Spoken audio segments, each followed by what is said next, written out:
per capita income, even though we are still in a growth phase only அப்படின்னு பார்த்தா கூட per capita income ஸ்டடியாக ஜாஸ்தி தான் ஆயிட்டு இருக்கு. ஸோ இது வந்து இன்கம் கம்மியாக இருக்குன்றத ஒரு பேசிக் நம்பர் எடுத்து பார்த்தாலே அந்த ஸ்டேட்மெண்ட் இல்லை அப்படின்னு தப்புன்றதை பார்க்குறோம் நம்ம.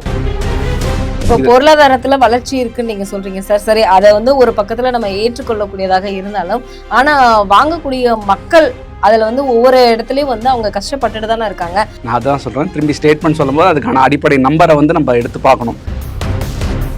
இதர் ஒரு விஷயம் என்னன்னா, மத்திய அரசோ மாநில அரசோ பண்ண ஒரு பாலிசினால இது ஜாஸ்தியா இருக்கா, இது முதல் கேள்வி. அது இல்ல அப்படின்ற கண்டிப்பா அப்படிதான் சொல்றாங்க. பொலிட்டிக்கல் பாலிசினாலதான் இது இந்த மாதிரி இன்க்ரீஸ் ஆயிருக்கு அப்படிங்கிறது. பொலிட்டிக்கல் பாலிசினால இன்க்ரீஸ் ஆயிருக்குன்ற எந்த எவிடன்ஸ் வச்சு சொல்றாங்க? இப்போ யூஎஸ்ல இருக்க சிச்சுவேஷன் எப்படி இருக்குன்னா, ஒவ்வொருத்தர் அதாவது மஸ்க் ஒரு ஸ்டேட்மெண்ட் கொடுக்குறாரு, ட்ரம்ப் ஒரு ஸ்டேட்மெண்ட் கொடுக்குறாரு, கியோசாக்கி மாதிரி ஆட்கள் வந்து ஸ்டேட்மெண்ட் கொடுக்குறாங்க. அவங்க ஸ்டேட்மெண்ட் எதுக்காக கொடுக்குறாங்கன்ற கேள்வி தான் நம்மளுக்கு வருது. அதாவது வருமான வரி அப்படின்ற பொறுத்தவரையிலையும் ஆல்ரெடி லாஸ்ட் பட்ஜெட்டில் பார்த்தோம் அப்படின்னா வந்து 12 லட்சம் வரைக்கும் இன்கம் டேக்ஸ் இல்லை அப்படின்றத பார்த்தோம் சேலரிட் இண்டிவிஜுவல்ஸ்க்கு. ஆக்சுவலி பார்த்தா அது 14 லட்சம் வரைக்கும் கிவன் சர்டன் சிச்சுவேஷன்ஸ்னா 14 லட்சம் வரைக்கும் கூட டேக்ஸ் ஃப்ரீ இன்கமாக இருக்கலாம். ஃபார் எக்ஸாம்பிள் 12 லேக்ஸ்ன்னு எடுத்துக்கிறோம். இந்த ஃப்ரேம் ஒர்க்கில் பார்க்கும்போது எதனால இதெல்லாம் நடந்திருக்கு அப்படின்னு நம்ம யோசிச்சு பார்த்தோம் அப்படின்னா, கவர்மெண்டோட ஒரு தெளிவான விஷனில் தே ஆர் ஒர்க்கிங். அந்த விஷனை கண்டினியூ பண்ணியிருக்காங்க இந்த பட்ஜெட்டில் அப்படின்றத பார்க்குறோம்.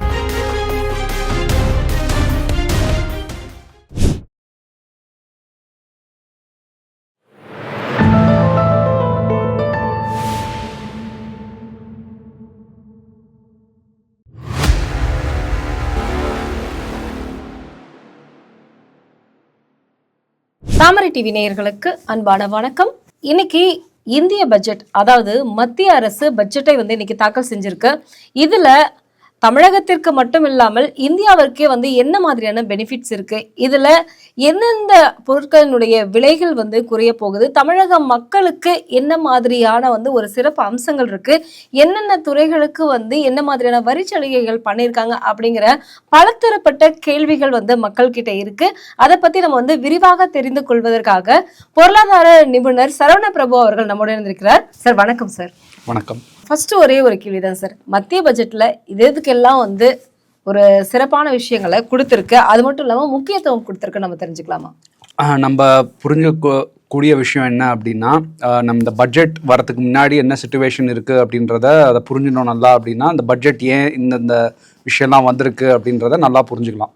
ஒரு வருஷமா 2 வருஷமா நல்லா கவனிச்சு பார்த்தோம் அப்படின்னா, இந்தியாவை சுற்றி இருக்கிற நாடுகள் என்ன ஆகின்னு இருக்குன்றத நீங்கள் கொஞ்சம் நல்லா அப்சர்வ் பண்ணி பார்க்கணும். நீங்கள் நேபாள் எடுத்துக்கோங்க, ஸ்ரீலங்கா எடுத்துக்கோங்க, பங்களாதேஷ் எடுத்துக்கோங்க, ஆப்கானிஸ்தான் எடுத்துக்கோங்க.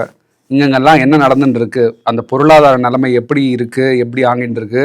ஒரு இன்ஃபேக்ட் ஒரு புரட்சி வெடிக்கிற நான் சொன்ன கண்ட்ரிஸ் எல்லாத்துலேயுமே இன்னொரு கண்ட்ரி பற்றி சொல்லலை, அதை பற்றி உங்களுக்கு நல்லா தெரியும். ஸோ அந்த கண்ட்ரிக்கெல்லாமும் பார்த்தீங்கன்னா வந்து என்ன நடந்துட்டு இருக்கு அந்த பொருளாதாரத்துக்கு அப்படின்றத நம்ம நல்லா கவனிச்சுன்னு வரோம். இந்த சிச்சுவேஷனில் வந்து இதை இந்தியா கம்பேர் பண்ணும்போது, இந்தியா ஒரு ஓஎஸ்எஸ் மாதிரி, அதாவது ஒரு தீவு மாதிரி இருக்குது. இந்த இதில் ஒரு பிரைட் ஸ்பாட் அப்படின்னு சொல்லக்கூடிய ஒரு தீவு மாதிரி இருக்குன்றதை நம்மளால நல்லா புரிஞ்சுக்கணும். இது நம்ம கேட்க வேண்டிய கேள்வி என்ன அப்படின்னா, இது ஒரு லக்கால நடந்த விஷயமா, இல்லை இதுக்கான ஒரு பாலிசி கன்சிஸ்டண்ட்டாக இருக்கிறதுனால கரெக்டாக அதை என்ன நடக்குதுன்றதுக்கு ஏற்ற மாதிரி ரியாக்ட் பண்ணுறதுனால நம்ம இது மாதிரி ஒரு தனி தீவா நல்லபடியாக இருந்துட்டு இருக்கோம் அப்படின்றத எதனால வந்திருக்கு, சாய்ஸ் ஆர் சான்ஸ் அப்படின்னு சொல்லுவோம். ஒரு லக்குனாலையா, இல்லைனா ஒரு எஃபர்ட் போட்டதுனால, கான்க்ரீட் எஃபர்ட் விஷனோட பண்ணதுனால இருக்கா அப்படின்ற ஒரு கேள்விக்கு நம்மளே பதில் கேட்டுட்டோம் அப்படின்னா அதுக்கான பதில் எல்லாருக்குமே கிடச்சிரும் அப்படின்றது தான் என்னோட ஒரு சின்ன ஒரு முன்னுரை அப்படின்னு சொல்லலாம். இதில் பார்த்தீங்கன்னா இந்த மற்ற கண்ட்ரிகள்லாம் எடுத்து பார்க்கும்போது, இந்தியாவில் பார்க்கும்போது இன்ஃப்ளேஷன் சொல்லக்கூடியது வந்து அண்டர் கண்ட்ரோல், அதாவது பணவீக்கம்னு சொல்லுவோம். இந்த பணவீக்கம் வந்து மிகவும் அண்டர் கண்ட்ரோலில் இருக்குது அப்படின்றத பார்க்குறோம். அதை தவிர ஃபிஸ்கல் டெபிசிட்னு சொல்லக்கூடிய நம்ம பட்ஜெட் தாக்கல் பண்ணும்போது அதான் கடைசி நம்பர் பார்ப்போம். ஜிடிபி க்ரோத் ரேட் என்ன, க்ரோத் ரேட் அப்படின்றத ஒன்று பார்ப்போம். ரெண்டாவது ஃபிஸ்கல் டெபிசிட் என்னன்றதை பார்ப்போம். இது ரெண்டுமே பார்த்தீங்கன்னா வந்து இந்த பர்டிகுலர் பட்ஜெட்டில் என்ன பார்க்குறோம், அதுக்கு முன்னாடி வந்து எக்கனாமிக் சர்வேன்னு ஒன்று இருக்குது, அதையும் பார்க்கும்போது தெளிவாக தெரியுது. ஒரு கான்க்ரீட் கேலிப்ரேட்டட் ஒரு விஷனோட பண்ணக்கூடிய எஃபர்ட்னால இந்த ரிசல்ட்ஸ்லாம் கிடச்சிருக்கு. ஒரு எப்படி எக்ஸாம் மாதிரி பாஸ் பண்ணணுன்ற மாதிரி இந்த எக்ஸாமில் பாஸ் பண்ணியிருக்காங்க அப்படின்ற ஒரு மார்க் கொடுக்க முடியுது நம்மளால். பாஸ் மட்டும்லாம் நல்லாவே பண்ணியிருக்காங்கன்றதையும் சொல்ல முடியுது. ஜிடிபி growth rate அரௌண்ட் 7.5%, 7.5%ன்ற ஒரு நியூ ட்ரஜெக்டரி. அதாவது என்ன சொல்றாங்க அப்படின்னா, இது ஒரு சின்ன, அதாவது சின்ன 5லேருந்து 5.5% ஆயிருக்கு சார், இது என்ன சார் இருக்கு, அப்படி கிடையாது. அந்த ட்ரஜெக்டரியே மாறுது. எப்படி ஒரு ஃப்ளைட் டேக் ஆஃப் பண்ணும்போது ஒரு லெவலில் போகும், அது பறந்துட்டே இருக்கும், அப்புறம் திடீர்னு இன்னொரு லெவலுக்கு போகும், அதுக்கப்புறம் மேலே பறக்க ஆரம்பிக்கும். இப்படி தான் ஃப்ளைட் வந்து கேலிபிரேட் ஆகும், உடனே டக்குன்னு அப்படியே பறந்துடாது. ஸோ இப்போ நம்ம ஒரு ட்ரஜெக்டரியில் இருந்த ஒரு ஒரு ஒரு 5, 5.5, 6 இந்த பர்சன்டேஜில் இருந்ததுலேருந்து இப்போது நம்ம ஒரு 7+% ஒரு ஹையர் ட்ரஜெக்டரிக்கே போயின்னு இருக்கோம் அப்படின்ற ஒரு அனாலிசிஸ் வந்திருக்கு இந்த எக்கனாமிக் சர்வேல. அதை தவிர பார்த்தீங்கன்னா நெக்ஸ்ட்டு நம்ம இன்ஃப்ளேஷன் நம்ம ஆல்ரெடி சொல்லிட்டேன் நான் உங்களுக்கு. ஃபிஸ்கல் டெபிசிட்டும் பார்த்தீங்கன்னா அண்டர் கண்ட்ரோலில் இருக்குது. இது ஒரு லாஸ்ட் ஒரு 8 தடவை பட்ஜெட் தாக்கல், இது 9வது பட்ஜெட் தாக்கல் செய்யும்போது எக்ஸப்ட் ஃபார் கோவிட் இயர்ஸ் தவிர மற்ற எல்லா வருஷத்துலையுமே வந்து இந்த ஃபிஸ்கல் டெபிசிட் நம்பர்ன்றதை கண்ட்ரோலில் வச்சுருக்காங்க அப்படின்றத பார்க்குறோம். இல்லைன்னா என்ன நடக்கும், நிறைய பாரோ பண்ணுவோம், நிறைய இன்ட்ரெஸ்ட் கட்ட வேண்டியிருக்கும் மற்ற நாடுகளுக்கு, அது மாதிரி உலக நாடு இதுக்கெல்லாம் கட்ட வேண்டியிருக்கும். ஸோ நம்ம ஒரு எக்கானமியோட ஒரு பேசிக் இதுவே வந்து கடனில் ஓடுற மாதிரி ஆகிடுதுன்ற, ஒரு வீடு எடுத்துக்கோங்களேன் அதே மாதிரி ஆகிடும். ஸோ அதெல்லாம் இல்லாமல் இந்த நம்பரையும் கண்ட்ரோலில் வச்சுருக்காங்க அப்படின்றத பார்க்குறோம். இல்லை இந்த ஃப்ரேம் ஒர்க்கில் பார்க்கும்போது எதனால இதெல்லாம் நடந்திருக்கு அப்படின்னு நம்ம யோசிச்சு பார்த்தோம் அப்படின்னா, கவர்மெண்ட்டோட ஒரு தெளிவான விஷனில் தே ஆர் ஒர்க்கிங், அந்த விஷனை கண்டினியூ பண்ணியிருக்காங்க இந்த பட்ஜெட்டில் அப்படின்றத பார்க்குறோம். இப்போ நீங்கள் சொல்கிற மாதிரி சார், இப்போ வந்து நிதிநிலையே ஒரு கண்ட்ரோலில் இருந்தாலும், ஆனால் இன்னைக்கு 2026, 27 இந்த பட்ஜெட்டில் வந்து 16.5 லட்சம் கோடியை வந்து கடன் வாங்க இருப்பதாக வந்து நிதியமைச்சர் சொல்லியிருந்தாரு. இந்த கடன் வாங்கக்கூடிய ஒரு நிலையில் இருக்கும் பொழுது இதனால வந்து எந்தெந்த மாநிலங்களுக்கு நம்மளுக்கு வந்து ஒரு நல்ல ஒரு பெனிஃபிட்ஸ் கிடைக்கும் அப்படின்னு வந்து ஒவ்வொரு மாநிலங்களும் எதிர்பார்த்த ஒரு விஷயம், ஆனால் பெருசாக எதுவும் இல்லை அப்படிங்கிற மாதிரியான ஒரு மனநிலையை தானே ஏற்படுத்தியிருக்குன்னு சொல்லலாம். நீங்கள் தமிழகத்துக்கு ஸ்பெசிஃபிக்காக கேட்டிங்க அப்படின்னா, கடன் வாங்குறதுன்றது நம்ம நம்பரை மட்டும் எடுத்து பார்க்குறோம். பட் நான் சொன்ன மாதிரி எல்லாமே இந்த ஃபிஸ்கல் டெபிசிட் நம்பர் தான் கடைசியில் வந்து முடியும். இந்த ஃபிஸ்கல் டெபிசிட் நம்பர்னு பார்த்தா குறைஞ்சிருக்கு. ஸோ இதுலேருந்தே தெரியுது கிளியராக வந்து அந்த பர்சன்டேஜ் வைஸ் கேல்குலேட் பண்ணி பார்க்கணும். மேத்தமேட்டிக்ஸ் போடும்போது ஒரு நம்பர் சொல்லுவாங்க, நம்ம ஜிடிபியும் ஜாஸ்தி ஆகாது, அதையும் நீங்கள் நல்லா புரிஞ்சுக்கணும். ஸோ ஜிடிபி ஜாஸ்தி ஆகும்போது அதில் இவ்வளோ பாரோ பண்ணுறோன்ற வந்து இந்த பர்சன்டேஜ் நம்பர் வந்து ஃபிஸ்கல் டெபிசிட் தான் தெரியுது நம்மளுக்கு, அந்த நம்பர் குறைஞ்சிருக்கு. ஸோ அந்த பர்சன்டேஜ் கேல்குலேட் பண்ணி பார்க்கும்போது எப்படி 100க்கு 90ன்னு சொல்கிறோமோ, அது மாதிரி இப்போ 200க்கு எக்ஸாம் எழுதுறோம் அப்படின்னா 180 ஆயிடுச்சுன்னா 90 ஜாஸ்தி ஆயிடுச்சுன்னு சொல்லக்கூடாது. அப்படி பர்சன்டேஜில் பார்த்தா கம்மியாக தான் இருக்குது ஆர் சேமாக தான் இருக்குன்றதை பார்க்குறோம். ஸோ இந்த ஃபிஸ்கல் டெபிசிட் பர்சன்டேஜே கம்மியாக இருக்குது அப்படின்ற போது இந்த பாரோயிங்ஸ் பர்சன்டேஜ் கால்குலேட் பண்ணி பார்க்கும்போது கம்மியாக தான் ஆயிருக்கு அப்படின்றது. நீங்க சொல்ற மாதிரி வந்து இப்போ ஜிடிபி நம்ம எடுத்துக்கிட்டா கூட இப்போ 7ல இருக்கு அப்படின்னு நிதியமைச்சர் ஸ்டார்ட் பண்ணும்போதே அதை சொல்லியிருந்தாங்க. பட் இருந்தாலும் ஆனா இன்னைக்கு நம்மளுடைய அன்றாட, அதாவது ஒரு அடிமட்ட மக்கள் கிட்ட இருந்துமே வந்து பாத்தீங்கன்னா நம்ம வாங்கக்கூடிய பொருட்களோட விலை வந்து அதிகமாக இருக்குது. அது மட்டும் இல்லாமல் அவங்களுடைய வருமானம் குறைவாக இருக்குது, ஆனால் வந்து வாங்கக்கூடிய உற்பத்தியும் வந்து இன்னைக்கு குறைஞ்சிருக்கு அப்படின்னு நம்ம சொல்ல முடியும். ஏன்னா அவங்க சொல்கிறாங்க உற்பத்தி இருக்குன்னு. விவசாயிகளுடைய நிலையிலிருந்து இன்னைக்கு அடிமட்ட மக்கள்ல இருந்து ஒரு டீ கடைக்காரர் கூட வந்து பட்ஜெட் வருது போகுது, ஆனால் எங்களுடைய நிலை இன்னும் வந்து மாறவே இல்லை அப்படிங்கிற ஒரு நிலை தானே இருக்குது. அதை நீங்க யோசிச்சு பார்க்கணும் இல்லையா? நம்ம எதையுமே ஒரு ஸ்டேட்மெண்ட்டா சொல்லவே கூடாது. எப்பயுமே ஒரு, அதாவது நான் நல்ல பையன் ஆர் ஒரு நல்லா படிக்கிற பையன் அப்படின்னு ஒரு ஸ்டேட்மெண்ட் சொன்னா அதுக்கான சில ஒரு நம்பர் அப்படின்றத எப்பயுமே ஒரு போட்டு, சரி ஒரு 100க்கு 90 வாங்குறாரு, 100க்கு 80 வாங்குறாரு, நல்லா படிக்கிறாரு அப்படின்னு ஒரு இதுதான் சொல்லுவோம். ஸோ எதையுமே ஒரு ஸ்டேட்மெண்ட் சொல்லும் போது அதுக்கு உண்டான அடிப்படை நம்பர் என்னன்றதை நம்ம பார்க்கணும். அந்த நம்பர் வைஸ் பார்க்கும்போது இந்த 2 ஸ்டேட்மெண்ட்டுமே தப்புன்றதா நம்ம பார்க்குறோம். பர் கேபிட்டா இன்கம்னு அப்படின்னு சொல்லுவோம். Per capita income even though we are still in growth phase only அப்படின்னு பார்த்தா கூட பர் கேபிட்டா இன்கம் ஸ்டடியாக ஜாஸ்தி தான் ஆயிட்டு இருக்கு. ஸோ இது வந்து இன்கம் கம்மியாக இருக்குன்றத ஒரு பேசிக் நம்பர் எடுத்து பார்த்தாலே அந்த ஸ்டேட்மெண்ட் இல்லை அப்படி தப்புன்றதை பார்க்குறோம் நம்ம. ஒன்று. ரெண்டாவது, நம்ம growth ரேட்டு நீங்கள் சொன்னீங்க, growth ரேட்டு எங்கள் நிலைமை அப்படி தான் இருக்குன்னா கண்டிப்பாக அதுவும் தட்ஸ் நாட் ட்ரூ. நம்ம கிரவுண்ட் லெவலில் நிறைய பார்க்குறோம். தட் இப்போ இந்தியா நீங்கள் கொஞ்சம் யோசிச்சு பார்க்கணும். 2000 இருந்த இந்தியா, 2010 இருந்த இந்தியா, 2020 இருக்கிற இந்தியாவும் ஒரே பொருளாதார நிலைமையில தான் இருக்கோமா அப்படின்றத நீங்கள் கொஞ்சம் யோசிச்சு பார்த்துறேன். நம்பர் கூட விட்டுருங்க. அப்படி யோசிச்சு பார்க்கும்போது அந்த ஒரு லாங் டேர்மில் பார்க்கும்போது கண்டிப்பாக வளர்ச்சி வந்து தெரியுதுன்றது இது நம்ம சொல்ல IMF சொல்லியிருக்கு. இப்போ பொருளாதாரத்தில் வளர்ச்சி இருக்குன்னு நீங்கள் சொல்கிறீங்க சார். சரி, அதை வந்து ஒரு பக்கத்தில் நம்ம ஏற்றுக்கொள்ளக்கூடியதாக இருந்தாலும், ஆனால் வாங்கக்கூடிய மக்கள் அதில் வந்து ஒவ்வொரு இடத்துலையும் வந்து அவங்க கஷ்டப்பட்டுட்டு தானே இருக்காங்க. அவங்களுடைய, அதாவது வந்து வேலை வாய்ப்புல இருந்து எல்லாமே வந்து அவங்களுக்கு குறைவாக தானே இருக்கு இன்னைக்கு மக்கள்கிட்ட. நான் அதான் சொல்கிறேன், திரும்பி ஸ்டேட்மெண்ட் சொல்லும்போது அதுக்கான அடிப்படை நம்பரை வந்து நம்ம எடுத்து பார்க்கணும். நம்பர் இல்லாமல் பேசவே முடியாது. இது நான் சொல்லலை, நம்ம இந்தியன் கவர்மெண்ட் சொல்ல, தமிழ்நாடு கவர்மெண்ட் சொல்ல, இது வந்து உலக IMFன்னு சொல்லக்கூடிய அந்த இன்டர்நேஷனல் பாடி சொல்லுது. 2 நம்பர் நான் உங்களுக்கு கொடுக்குறேன். ஒன்று வந்து ஜினி இண்டெக்ஸ் அப்படின்ற ஒரு இண்டெக்ஸ். அப்படின்னா என்ன அப்படின்னா, ரொம்ப பணக்காரங்களாக இருக்கிறவங்களுக்கும் ஏழைங்களாக இருக்கலாம் அப்படின்ற அந்த டிஸ்பாரிட்டி வந்து அது நிறைய இருக்கக்கூடாதுன்றது தான் நம்ம ஒரு சமத்துவமான இருக்கிற ஒரு பொருளாதாரத்தில் அது ஒரு முன்னோடியாக ஒரு இது அப்படின்னு சொல்லலாம், ஒரு குறிக்கோள் அப்படின்னு சொல்லலாம். இதில் பார்க்கும்போது ஜினி இண்டெக்ஸில் இந்தியா ஹேஸ் கன்சிஸ்டன்ட்லி இம்ப்ரூவ்டு. எவ்வளோ இம்ப்ரூவ்டு அப்படின்னு பார்த்தீங்கன்னா, ஆல் ஓவர் த வேர்ல்டில் we are in the 4th place. நல்லா கவனிச்சுக்கணும், நான் நம்பர் சொல்கிறேன், 4வது இடத்துல இருக்கோம் நம்ம. ஸோ மற்ற கண்ட்ரீஸ்லாம் கம்பேர் பண்ணும்போது இந்த ஜினி இண்டெக்ஸ், இந்த இன்இக்வாலிட்டி இண்டெக்ஸ்னு சொல்லக்கூடியது வந்து இந்தியாவில் கொஞ்சம் கம்மி. இகாலிட்டேரியன் சொசைட்டியாக 100% ஆயிடுச்சுன்னா யாரும் இல்லைன்னு சொல்லுவோம். But we are in a much better place அப்படின்றத ஒன்று பார்க்குறோம். ரெண்டாவது, IMF ரிப்போர்ட்டோட நம்பர் பார்த்தீங்கன்னா, over the last 10 years 15 years how many people have been lifted out of poverty. இந்தியாவோட பாப்புலேஷன் இவ்வளோ அப்படின்னு பார்க்குறோம். அந்த பாப்புலேஷனில் பார்க்கும்போது எவ்வளோ பேர் have been lifted out of povertyன்னு பார்த்தா 12.5 கோடி மக்கள், 15 கோடி மக்கள் மல்டி டைமென்ஷனல் பாவர்ட்டின்னு சொல்லுவோம். அதுலேருந்து they have been lifted out. இது தமிழ்நாடு மட்டும் இல்லை, all over India they have been lifted out. So இந்த நம்பர்லாம் வச்சு பார்க்கும்போது இந்த ஸ்டேட்மெண்ட் உண்மை. இதில் எல்லாமே கஷ்டம் தீர்ந்து போயிடுச்சா அப்படின்னா கண்டிப்பாக இல்லை. கஷ்டப்படுற மக்கள் நிறைய பேர் இருக்காங்க. அதனால தான் நம்ம இந்த பட்ஜெட்லேயும் ஒரு குறிக்கோள் பார்த்தீங்க அப்படின்னா, இந்த எல்லாருக்கும் இன்க்ளூசிவான பட்ஜெட்டாக இருக்கணும், எல்லா தரப்பினருக்கான மக்களுக்கும் உண்டான பட்ஜெட்டாக இருக்கணும், எல்லாருக்கும் போய் சேரக்கூடிய பெனிஃபிட்டாக இருக்கணுன்றது தான் ஒரு குறிக்கோளாக வச்சுருக்காங்க. முதல் குறிக்கோள் 3 குறிக்கோள் கொடுக்குறாங்க, அதில் முதல் குறிக்கோளாக வச்சுருக்காங்க. ஸோ 100% சால்வ் ஆகிடுச்சுன்னா இல்லை, அது நோக்கி போயிட்டு தான் இருக்கும். பட் வேலையே நடக்கலையா அப்படின்னா அதுவும் உண்மை இல்லை. இவ்வளோ தூரம் வேலை நடந்து கொண்டே இருக்குதுன்றது தான் நிஜமான உண்மை. நீங்க சொன்னது போல வந்து லாஸ்ட் டைம் வந்து தமிழ்நாட்டினுடைய பெயரையே உச்சரிக்கவில்லை அப்படின்னு எதிர்க்கட்சிகள்ல இருந்து எல்லாருமே வந்து சொன்ன ஒரு விஷயம். இன்னைக்கு தமிழ்நாடு வந்து அதனுடைய பெயர் தான் வந்து அந்த இடத்துல இருந்திருக்கு. ஆனா வந்து சரியா தமிழகத்திற்கு எந்த ஒரு பட்ஜெட்டையும் வந்து ஒதுக்கல. இது வந்து பெரிய ஏமாற்றத்தை தான் வந்து தமிழக மக்களுக்கு கொடுத்திருக்கதாக வந்து பொருளாதார வல்லுநர்கள் வந்து உங்களை போன்றவர்கள் சொல்றாங்க. இதை நீங்க எப்படி பாக்குறீங்க? அகைன் இது வந்து என்ன தரவு, அதாவது என்ன எவிடன்ஸ் வச்சு சொல்றாங்க அப்படின்றது தான் பார்க்கணும். அதுதான் சார், அவங்க சொல்லக்கூடியது என்னன்னா, விவசாயிகள், அடிமட்ட மக்கள், ரியல் எஸ்டேட்ல இருக்கிறவங்க, கல்விக்கான ஒரு விஷயம், இது எல்லாமே வந்து அவங்க இதை வந்து தொடவே இல்லை அப்படிங்கிறது தான் அவங்களுடைய கருத்து. சரி, நான் வந்து இந்த ஸ்டேட்மெண்ட் அகைன் இட்ஸ் நாட் உண்மை கிடையாது அப்படின்றதுக்கு நான் பட்ஜெட்ல இருக்கிற விஷயத்தையே எடுத்து நான் உங்களுக்கு சொல்றேன். தமிழ்நாடுக்கு ஸ்பெசிஃபிக்காக அனௌன்ஸ்மெண்ட் வந்து இந்த பட்ஜெட்டில் தான் மிக அதிகமாக இருந்திருக்கு. இதில் நான் ஒரு 5 உதாரணம் மட்டும் சொல்கிறேன், டைம் ரொம்ப எடுத்துக்க கூடாதுன்றதுனால ஒரு 5 உதாரணம் மட்டும் சொல்கிறேன். இன்டைரக்டாக பார்க்க போனால் நான் இன்னும் 10-15 அனௌன்ஸ்மெண்ட் தமிழ்நாடு ஸ்பெசிஃபிக்காக வந்திருக்குன்னு கூட என்னால் சொல்ல முடியும்.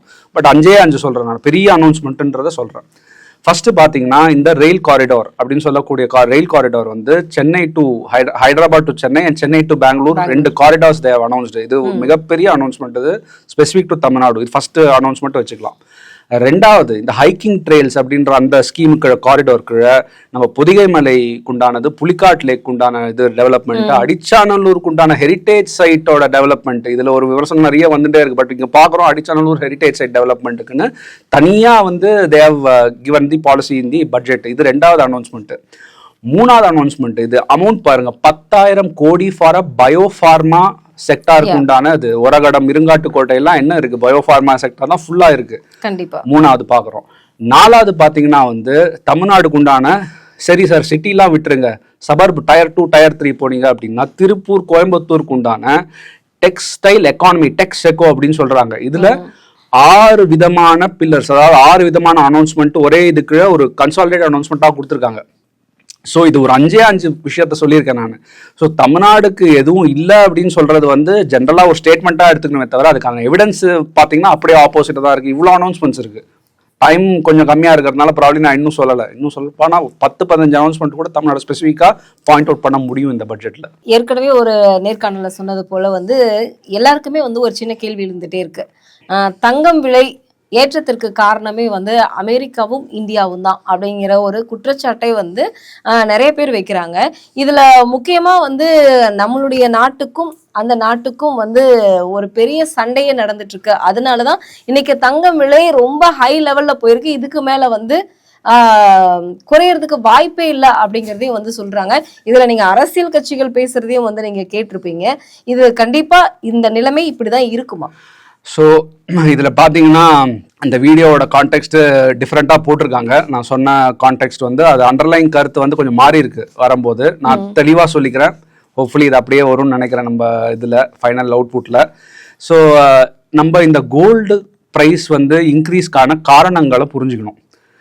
இது வந்து இதர் ஒரு விஷயம் என்னன்னா மத்திய அரசோ மாநில அரசோ பண்ண ஒரு பாலிசினால இது ஜாஸ்தியா இருக்கா, இது முதல் கேள்வி. அது இல்ல அப்படின்றத கண்டிப்பா அப்படிதான் சொல்றாங்க. பொலிட்டிக்கல் பாலிசினாலதான் இது இந்த மாதிரி இன்க்ரீஸ் ஆயிருக்கு அப்படிங்கிறது. பொலிட்டிக்கல் பாலிசினால இன்க்ரீஸ் ஆயிருக்குன்ற எந்த எவிடன்ஸ் வச்சு சொல்றாங்க? எந்த action of the government, central government or state government, எந்த ஆக்ஷன்னால, எந்த பாலிசினால அது இன்க்ரீஸ் ஆயிருக்குன்னு யாராவது சொல்ல இப்ப லாஸ்ட் டைம் பாத்தீங்கன்னா ட்ரம்ப் வந்து நம்ம கிட்ட ஆயில் வாங்கல அப்படிங்கிற மாதிரியான ஒரு நிறைய விஷயங்கள் போயிட்டு இருந்தது.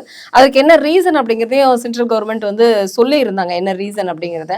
ஆனா அதனாலதான் இப்படி ஒரு விஷயத்தையே வந்து அமெரிக்கா செஞ்சுட்டு இருக்கு அப்படிங்கிற மாதிரி. எப்படி?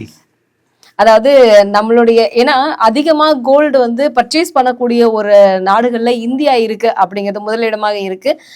அது இல்லாம வந்து இன்னைக்கு கோல்டுல வந்து முதலீடுகள், அதாவது மணியை விட நம்மளுக்கு வந்து நம்மளுக்கு வந்து கோல்டு வந்து பர்ச்சேஸ் பண்ணி வைக்கிறதுல இன்னும் பெனிஃபிட்ஸ் ஜாஸ்தி அப்படிங்கறத வந்து இன்னைக்கு இருக்கக்கூடிய வல்லுநர்கள் சொல்றது தானே வந்து மக்களும் வந்து நம்புறாங்க. இதுல நீங்க பாத்தீங்கன்னா there is no ஒரு ஸ்பெசிபிக்கான விஷயத்தினால இந்த கோல்டு பிரைஸ் இன்க்ரீஸ் ஆயிருக்குன்ற எதுவுமே வரல.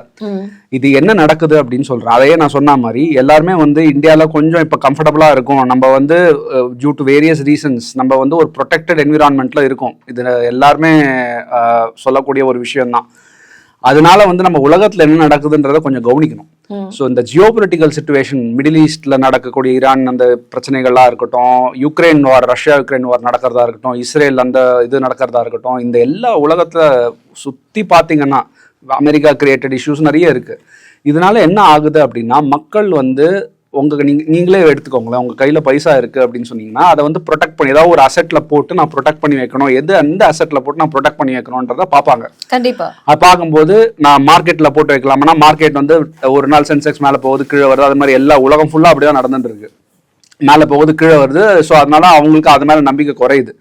ஸோ அதே மாதிரியே இன்ட்ரெஸ்ட் ரேட்ஸும் பெருசாக அவ்வளோவா உலகம் ஃபுல்லாக பார்த்தீங்கன்னா இன்ட்ரெஸ்ட் ரேட்ஸும் எஃப்டியில் போடுறோம், அந்த மாதிரி போடுறோம். அது அவ்வளோவா ரெமுனரேட்டிவாக இல்லைன்ற போது எல்லாரும் வந்து ஒரு செக்யூர் அசெட் கிளாஸாக நான் போடுற பைசா முதலுக்கு எதுவும் மோசம் ஆகக்கூடாது சார் அப்படின்னா எதில் போடணும் அப்படின்னு பார்த்தா வந்து கோல்டில் தான் போடுறாங்க. இது மக்களோட லெவலில். இதே மாதிரியே கவர்மெண்ட்டும் யோசிக்கும். இதே மாதிரி எல்லா கவர்மெண்ட்டுமே நான் எந்த ஒரு இதில் வந்து அசெட் கிளாஸில் வந்து என்னோட ரிசர்வ்ஸை நான் போட்டு வைக்கணும் அப்படின்னு பார்க்கும்போது முன்னாடி எல்லாரும் US$ போட்டு வச்சிருந்தாங்க. இப்போ US$ பல ட்ரம்ப்னால, அவரோட பாலிசிஸ்னால, பலவிதமான விஷயங்கள்னால உலகத்தில் வந்து US மேலே இருக்கிற கான்ஃபிடன்ஸ் கம்மி ஆயிடுச்சு. ஸோ US$ இருந்த பைசா மொத்தத்தையும் வந்து எல்லா கவர்மெண்ட்டுமே they are moved it to gold. So ஒரு பொருளோட டிமாண்ட், அதாவது நீங்கள் கண்ட்ரி லெவலில் பார்த்தீங்கன்னா அவங்க வாங்கக்கூடிய கோல்டோட லெவல் எங்கேயோ இருக்கும். சைனாலாம் பார்த்தீங்கன்னா எவ்வளோ கோல்டு லாஸ்ட் 2 இயர்ஸ்ல பர்ச்சேஸ் பண்ணியிருக்காங்கன்னு பார்த்தீங்கன்னா இண்டிவிஜுவல்ஸ்க்கும் அதுவும் கம்பேரே பண்ண முடியாது. அவ்வளோ தான் பர்ச்சேஸ் பண்ணியிருப்பாங்க. ஸோ ஒரு பொருள் லிமிட்டடாக தான் இருக்குது. இவ்வளோதான் என்னோட பொருள், இவ்வளோதான் இருக்குது, அதை இவ்வளோ பேர் வந்து வாங்குறாங்க. அதோட ப்ரைஸ் என்ன ஆகும்? ஜாஸ்தி தான் ஆகும். ஸோ அதனால் இது உலகத்தில் இருக்கிற இப்போ இந்த சிச்சுவேஷனால நடக்கக்கூடிய விஷயம். இது நான் சொன்னது வந்து என்னன்னா, இது இப்படியே தான் இருக்குமான்னா இது நிதர்சனமான உண்மை தான். இது ஃபார் த ஷார்ட் டேர்ம், அதாவது எக்கனாமிக்ஸ்ல நல்லா புரிஞ்சுக்கணும். லாங் டேர்ம்ல யாராலையும் ப்ரிடிக்ஷனே கொடுக்க முடியாது. இதையும் நான் இப்போ சொல்லிக்கிறேன், தயவுசெய்து போடுங்க. லாங் டேர்ம்ல யாராலையும் என்ன நடக்கும்ன்றதை ப்ரிடிக்டே பண்ண முடியாது. மீடியம் டேர்ம், ஷார்ட் டேர்ம் அப்படின்னு சொல்லுவாங்க. நான் கொடுக்குற ப்ரிடிக்ஷன்ஸ் எல்லாமே ஷார்ட் டேர்முக்கு தான். ஷார்ட் டேர்ம்னா up to 1 year to maximum 2 years இந்த லெவலில் தான் கோல்டு ஃப்ளக்சுவேட் ஆகிட்டு இருக்கும். மேலே போகிறதுக்கும் சான்ஸ் இருக்கு. இது அக்செப்டட் பொலிட்டிக்கல் எக்கனாமிக் ஒரு analysis all over the world. இது ஒரு பர்டிகுலர் கவர்மெண்ட்டோ ஆர் கவர்மெண்ட்ஸ்னாலேயோ எதுவும் நடக்கக்கூடிய விஷயம் கிடையாது. இப்ப இருக்கிற உலக நிலைமை வந்து இப்படிதான் இருக்கு. ஆனா 2 நாட்கள்ல வந்து கோல்ட் ரேட் வந்து சரிஞ்சது, அதை வந்து நம்ம பார்க்க முடியும். ஷார்ட் டேர்ம் ஃபிளக்சுவேஷன்ஸ் எல்லாமே திரும்பி மேல போகுமா இன்னும் கொஞ்ச நாள் கழிச்சு பார்ப்பீங்க. ஸோ அதனால 1 to 2 இயர்ஸ்க்கான அவுட்லுக் தான் கொடுக்க முடியும். ஸோ அதனால இந்த எல்லாரோட எதிர்பார்ப்பு என்ன அப்படின்னா இந்த ரேஞ்சிலயோ இல்லைனா ஜாஸ்தி தான் ஆகுன்றதான் எதிர்பார்ப்பு. இது லாங் டேர்ம்ல சஸ்டெயின் ஆகுமா, மீடியம் டேர்ம்ல சஸ்டெயின் ஆகுமா, குறையலாமா, கரெக்ஷன்ஸ் இருக்குமா அப்படின்றதுக்கான ப்ரெடிக்ஷன்ஸை இன்னைக்கு தேதியில யாராலையுமே கொடுக்க முடியாது. ஸோ இது காரணம் என்ன அப்படின்றத புரிஞ்சுக்கணும். இதுக்காக நம்ம கவர்மெண்ட் சைட்ல தான் இன்டர்வென்ஷன் பண்ண முடியுமா அப்படின்னா உலக லெவல்ல என்ன இன்டர்வென்ஷன் பண்ணியிருக்காங்க அப்படின்றத கொஞ்சம் யோசிச்சு பாருங்க. ஏதாவது கவர்மெண்ட்னால இந்த சிச்சுவேஷனை அரெஸ்ட் பண்ண முடியுமா அப்படின்னா ரொம்ப ரொம்ப கம்மியான மெஷர்ஸ் தான் இருக்கு. அதாவது மானிட்டரி பாலிசி பொறுத்தவரையிலையும் இன்டர்வென்ஷன் பண்ணுவாங்க. இப்போ ருப்பி வந்து ஜாஸ்தி ஆகிட்டே போயிட்டு இருக்கு, இப்போ அப்படி டிப்ரிஷியேட் ஆகிட்டே போயிட்டு இருக்குன்ற ஒரு கருத்துவம் நிறைய பேருக்கு நடந்துட்டு இருக்குன்றத பார்க்குறோம். அதுக்கு சில மெஷர்ஸ் எடுப்பாங்க, அப்போ ருப்பியை வாங்குவாங்க. அதே மாதிரி ருப்பி மேலே போயிட்டே இருக்கு அப்படின்ற போது விற்பாங்க. ஸோ இந்த மார்க்கெட் இன்டர்வென்ஷன் சொல்லுவாங்க. இதை கோல்டு பொறுத்தவரையிலையும் ஓரளவுக்கு தான் பண்ண முடியும் கவர்மெண்டால. ரெண்டாவது, ஸோ இதனால பெருசா எதுவும் பண்ண முடியாது அப்படின்னு வச்சுக்கலாம். ரெண்டாவது வந்து வரி எல்லாம் குறைக்கிறது அப்படின்னு பாக்குறோம். ஆல்ரெடி பார்த்தீங்கன்னா கோல்டில் இருக்கிற ஜிஎஸ்டி அப்படின்னு பார்த்தீங்கன்னா சரக்கு மற்றும் சேவை வரின்னு பார்த்தீங்கன்னா இருக்கிறதுலே ஒன் ஆஃப் த இருக்கிறதுலே கம்மியாக அது ஆல்மோஸ்ட் கம்மியாக அதுதான் 3% தான் இருக்குன்றத பார்க்குறோம். மக்களோட கோரிக்கை என்ன அப்படின்னு பார்த்தா நம்மளோட இறக்குமதி வரி, கஸ்டம்ஸ் டியூட்டி, சுங்க வரி அப்படின்னு சொல்லலாம். ஸோ அந்த வரி வந்து 6% இருக்கு, அதை 3% ஆகிடுங்க, ஜிஎஸ்டிக்கு ஈக்குவலண்டாக கொண்டு வந்துருங்க அப்படின்றது அதனால ஒரு பெனிஃபிட் வரும் அப்படின்ற மாதிரி பார்க்குறோம். நான் சொல்லியிருந்தேன் இது மாதிரி இந்த 3% கம்மி பண்றது வந்து ஒரு ஷார்ட் டேர்ம் ரிலீஃப் கண்டிப்பா கொடுக்கும் அப்படின்றத வச்சிருந்தா கூட இதுல லாங் டேர்ம் பெனிஃபிட் கிடைக்குமா? ஆனா மக்கள் எதிர்பார்த்தது என்னன்னா இந்த 0.% கோல்டுல ஏதாவது பண்ணியிருந்தாங்க அப்படின்னா நம்மளுக்கு ஏதாவது பெனிஃபிட்ஸ் கிடைச்சிருக்குமே அப்படின்னு தானே. அது அந்த ரேட்டை குறைச்சிருந்தாங்கன்னா அப்படின்னு சொன்னாங்க. அதுதான் சொல்றேன், இந்த ரேட் வந்து 3% கம்மி ஆகுது, நாளைக்கு கம்மி ஆயிடும், இன்னும் 1 மாசம் சஸ்டெயின் ஆகும், அதுக்கப்புறம் மார்க்கெட் கரெக்ஷன் இருக்குமா அப்படின்னா இது நிதர்சனமான உண்மைதான். இது நான் சொல்றது கிடையாது. இது உலகம் ஃபுல்லா நீங்க ஏதாவது ஒரு எக்கனாமிக் அனாலிசிஸ் ஃபாலோ பண்றீங்கன்னா தயவுசெய்து படிச்சு பாருங்கன்னு நான் நேயர்களுக்கு சொல்லுவேன். நான் எல்லாரோட எக்ஸ்பெக்டேஷனும் அதுதான். So it will go up in the short term. அதாவது மீடியம் டேர்ம், லாங் டேர்ம்ல என்ன நடக்கும் யாராலையுமே சொல்லவே முடியாது. ஷார்ட் டேர்ம்ல கண்டிப்பா இந்த 3% குறையிற இம்பாக்ட் வந்து சஸ்டெயின் ஆகுமா அப்படின்னு கேட்டா கிடையாது. ஸோ அதுக்கு எது குறைக்கணும் அப்படின்னா நான் பண்ணவே வேணான்னு சொல்ல, இன்னைக்கு பண்ணோமான்னு உடனே பண்ணோமானா யோசிச்சு தான் பண்ணணும். அதுக்கான பெனிஃபிட் மக்களுக்கு போய் சேருது அப்படின்னா ஃபைன். பட் உடனே போய் சேராது, அதுக்கான அது அப்படியே திரும்பி மேலே வந்துடும் அப்படின்ற போது உடனே பண்ணணுமான்றது யோசிச்சு பண்ணணுன்றதான் என்னோட கருத்தா இருந்தது. அதான் பதிவும் பண்ணிருப்பேன். பண்ணாதீங்கன்னு நான் யாரும் எங்கேயுமே சொல்லலை நான். ஸோ அதனால இது குறைக்க முடியுமா அப்படின்னு கேட்டா யோசிச்சு பண்ணக்கூடிய விஷயம் தான் இது அப்படின்றத பாக்குறோம். பட் இந்த குறைக்கிறதுனால இமீடியட்டா ஒரு பாதகம் வருமா அப்படின்னு பார்த்தா பாதகம் வரதுக்கான சான்ஸ் இருக்குன்னு தான் நான் சொல்லியிருப்பேன். நான் என்ன பாதகம் வரும் அப்படின்னு பாத்தீங்கன்னா நம்ம இந்தியாவில் மேக்சிமம் இம்போர்ட்டட் கோல்டு தான் இருக்கும். இம்போர்ட்டட் கோல்டு இருக்கும்போது இந்த டியூட்டி ரேட் கம்மி இன்னும் பண்ணோம் அப்படின்னா இட் இன்சென்டிவைஸ் மோர் இம்போர்ட் பண்ண இன்னும் இன்சென்டிவைஸ் பண்ணும். இதனால எக்கானமி டீஸ்டபிளைஸ் ஆகிறதுக்கான சான்ஸ் கண்டிப்பா இருக்கு. ஏன்னா நம்ம இந்தியாவோட எக்ஸ்டர்னல் செக்டார் கரண்ட் அக்கௌண்ட் டெபிசிட்ன்றது ஆல்ரெடி இந்த கோல்டுனால பெட்ரோலியம் இம்போர்ட்ஸ்னால வந்து கொஞ்சம் கரண்ட் அக்கௌண்ட் டெபிசிட் ஜாஸ்தியாகிட்டே தான் இருக்குன்றத பாக்குறோம். It will aggravate even further. So இதனால பல்முக விளைவுகள் இருக்கும். ஸோ விளைவுகள், நெகட்டிவ் விளைவுகள், பாதகங்கள் இருக்கக்கூடிய சான்ஸ் நிறைய இருக்கு. இதனால பெனிஃபிட் ஏதாவது இருக்குமா அப்படின்னு பார்த்தா அதுக்கான சான்ஸ் கம்மியாக தான் இருக்கு. அதனால உடனே குறைக்க முடியுமா அப்படின்னு கேட்டா இன்னைக்கே குறைக்கிறதுக்கான சிச்சுவேஷன் இப்போ இல்லை. ப்ராபப்ளி கொஞ்சம் யோசிச்சு தான் டிசைட் பண்ணோம் அப்படின்ற சிச்சுவேஷன் தான் இன்னைக்கு இருக்குன்றத நான் பதிவு பண்ணிருப்பேன். இதை நான் தெளிவுபடுத்தவும் விரும்புறேன். நான் இப்போ நீங்க சொன்ன மாதிரி வந்து இப்போ யுஎஸ்ஏ எக்கனாமிக் அந்த இதுல பார்க்கும் பொழுது நம்ம கண்டிப்பா ஒரு புக்கை வந்து படிச்சிருப்போம். இந்த ரிச் டாட் புவர் டாட் அப்படிங்கிற இந்த உலக புகழ் பெற்ற புத்தகத்தை எழுதிய ராபர்ட் கியோசகி வந்து ஒரு விஷயம் இப்போ கரண்டாக இந்த பட்ஜெட் முடிஞ்சு இப்போ கரெக்டாக ஒரு 20 நிமிஷத்தில் ஒரு விஷயத்தை வந்து வெளிப்படுத்தியிருக்காரு. அமெரிக்காவினுடைய பொருளாதாரம் உடைய போகிறது, அதனால வந்து கண்டிப்பாக மக்களுக்கு வந்து ஏதாவது பெனிஃபிட்ஸ் இருக்குமா அப்படிங்கிறது வந்து யோசிக்கக்கூடிய ஒரு விஷயம் தான் அப்படிங்கிறதையும் வெளிப்படையாக சொல்லியிருக்கிறாரு. இது என்ன காரணத்தினால்? ஏன்னா அவர் வந்து ட்ரம்ப் அவர்களையும் வந்து ஒரு குறிப்பிட்டு சொல்லியிருக்கிறாரு. அதுக்கு என்ன ரீசன் நம்ம தெரிஞ்சுக்கலாமா? எதனால வந்து யூஎஸ்ஏ எக்கனாமிக் வந்து உடையும் அப்படின்னு தெரிஞ்சுக்கலாம். ஒரு ஃபேமஸ் ஆத்தர் தான், பட் அவர் பொருளாதார எக்ஸ்பர்ட்டான்னு கேட்டால் எனக்கு அவ்வளோவா தெரியல எனக்கு. ஸோ அவரோட ஸ்டேட்மெண்ட்டுக்கு நான் எவ்வளோ கிரெடிபிலிட்டி கொடுக்க முடியும்? ஏன்னா இப்போ யூஎஸ்ல இருக்க சிச்சுவேஷன் எப்படி இருக்குன்னா ஒவ்வொருத்தர், அதாவது மஸ்க் ஒரு ஸ்டேட்மெண்ட் கொடுக்குறாரு, ட்ரம்ப் ஒரு ஸ்டேட்மெண்ட் கொடுக்குறாரு, கியோசாகி மாதிரி ஆட்கள் வந்து ஸ்டேட்மெண்ட் கொடுக்குறாங்க. அவங்க ஸ்டேட்மெண்ட் எதுக்காக கொடுக்குறாங்கன்ற கேள்வி தான் நம்மளுக்கு வருது. அவங்களோட சொந்த பெனிஃபிட்டுக்காக கொடுக்குறாங்களா இல்லைனா பொது இதுக்காக கொடுக்குறாங்கன்ற ஒரு கேள்வி வருது. ஸோ அதனால நான் இதை பற்றி நான் ரொம்ப கமெண்ட் பண்ணிக்கல. ஒரு பெருசாக எடுத்துன்னு நான் அதுக்காக உடனே நான் ஏதாவது ஆக்ஷன் எடுக்கணுமா அப்படின்னு கேட்டிங்கன்னா பண்ணுங்கன்னு சொல்ல மாட்டேன் நான். அப்படி ஒரு அந்த பொருளாதாரத்தில் அந்த மாதிரியான ஒரு மாற்றங்கள் ஏற்பட்டால் நமக்கு ஏதாவது வந்து விளைவுகள் ஏதாவது இருக்குமா சார்? அதாவது இப்போ யூஎஸ் வந்து உடனே it will dismantle as an economy, அப்படியே போயிடும் அப்படின்ற எக்கானமினா அந்த சுச்சுவேஷன்லாம் கண்டிப்பாக அது ஒரு சென்சேஷனலிசம் அப்படின்னு தான் நான் சொல்லுவேன் நான். சரி. ஸோ டெஃபினட்டாக பார்த்தோம் அப்படின்னா இது வந்து ஒரு கண்டிப்பாக நிதர்சனமான உண்மை தான். அது US is coming to the second place. China is overtaking US in a lot of respects. இது எல்லாருக்குமே, anybody who's watching the world economy, இது உலக பொருளாதாரம் பார்க்குறவங்களுக்கு எல்லாருக்கும் தெரிஞ்ச விஷயம் தான். இப்போ யூஎஸ் பண்ணக்கூடிய இவ்வளோ விஷயத்துக்கும் காரணமும் அதுதான்.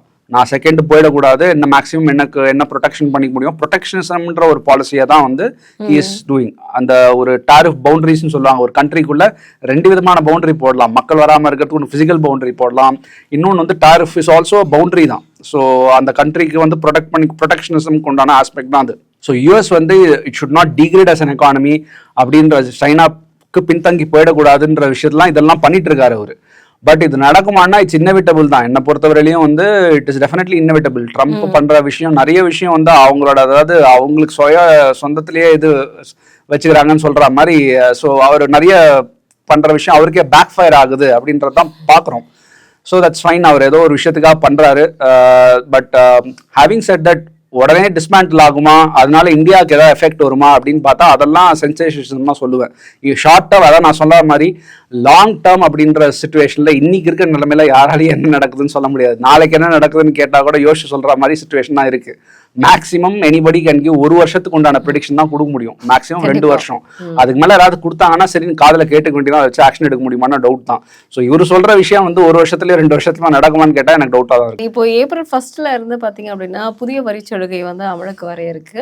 இதுல வந்து என்ன மாதிரியான வரிச்சலுகைகள் இருக்கும் அப்படின்னு நம்ம தெரிஞ்சுக்கலாம். யார் யாருக்கெல்லாம் இருக்கும், அது வந்து நம்ம இருக்கக்கூடிய மக்கள், அதாவது தனிநபரா இருக்கட்டும், அடிமட்ட மக்களுக்கு வந்து ஏதாவது பெனிஃபிட்ஸ் ஏதாவது இருக்குன்னு தெரிஞ்சுக்கலாமா?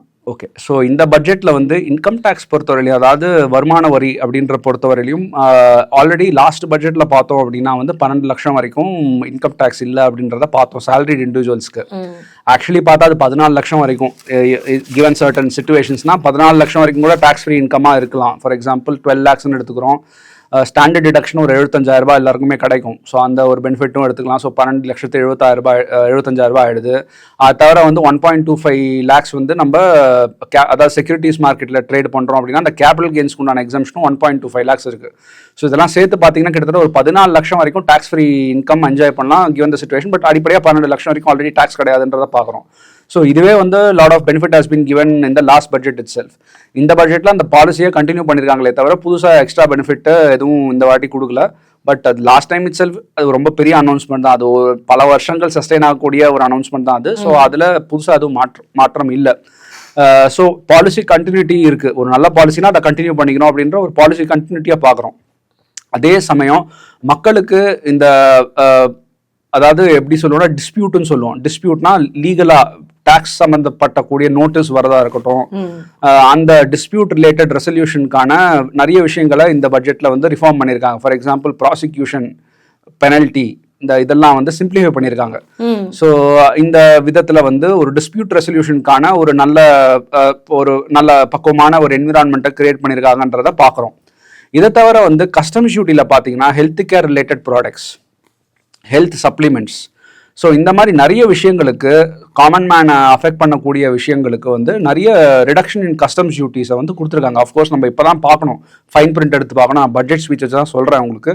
ஸோ இது மாதிரி கஸ்டம்ஸ் டியூட்டிஸில் பார்த்தீங்கன்னா ஒரு individual medical related products, medical equipments on so fourth, இதுக்கெல்லாம் வந்து நிறைய சுங்கவரிக்கான சலுகைகள் கொடுத்துருக்காங்க. ஸோ இந்த ப்ராடக்ட்ஸ்க்கான விலையெல்லாம் கம்மியாகுன்றதை எதிர்பார்க்கலாம் நம்ம.